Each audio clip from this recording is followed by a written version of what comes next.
Now,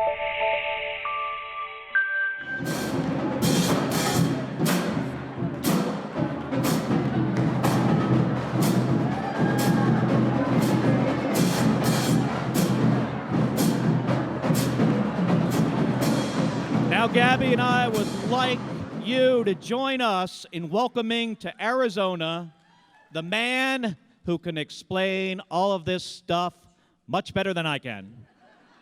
The 42nd President of the United States, William Jefferson Clinton.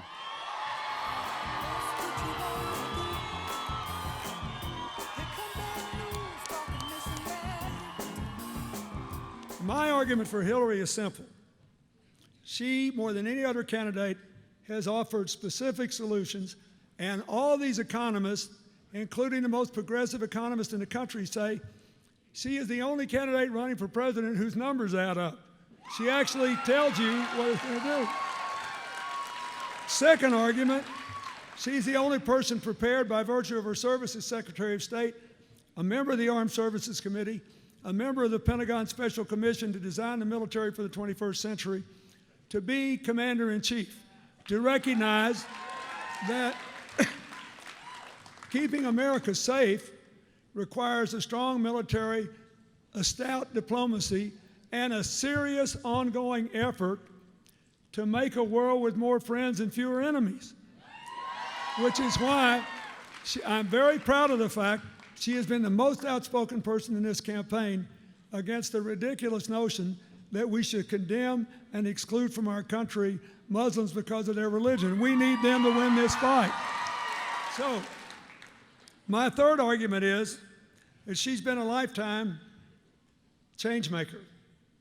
She's the best change maker I've ever known, and in all of her positions in Washington, as First Lady, as a Senator, as Secretary of State, every single thing she did had the support of Republicans and Democrats.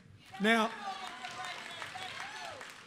Hillary wants to have a massive infrastructure fund that is more than roads and bridges and ports and airports. It's what's under the ground. You all were sick about Flint, Michigan, I know, but it's by no means the only place in America with old pipes endangering the health of our children. Can you imagine how many jobs we could create just by ripping up all the old pipes and putting new ones in and giving our kids a healthy future? Our moonshot should be clean energy. She wants to put up 500 million solar panels in the next 4 years. 500 million. And I know it's a hot button issue in Arizona, but she really, really, really believes that we have to have comprehensive immigration reform. She really believes we have to protect the dreamers and will enforce DACA, President Obama's order. She really believes we have to stop demagoguing this issue. For somebody to stand up and say they're going to send home 11.5 million people is like saying it's not only wrong, it'll crater the American economy. So she said, look, let's just all calm down and realize that our youth and diversity in a global economy is a massive advantage, and let's embrace our advantage and stop demonizing. I saw the president arguing with that sheriff of yours on television the other night, and not yours, but anyway, you know what I mean. So, but here's what he said. He made an argument to NRAs all making. He said, we messed this thing up so much now you couldn't fix it anyway. There's practically a gun on every street corner, so it would be ineffective. They said the same thing when I was president. Here's what I know. Don't you forget this. This is why Hillary's fighting for this. We had a 33-year low in the murder rate, but we had a 46-year low in deaths from illegal gun violence. Don't tell me it didn't make a difference. We got a 46-year low.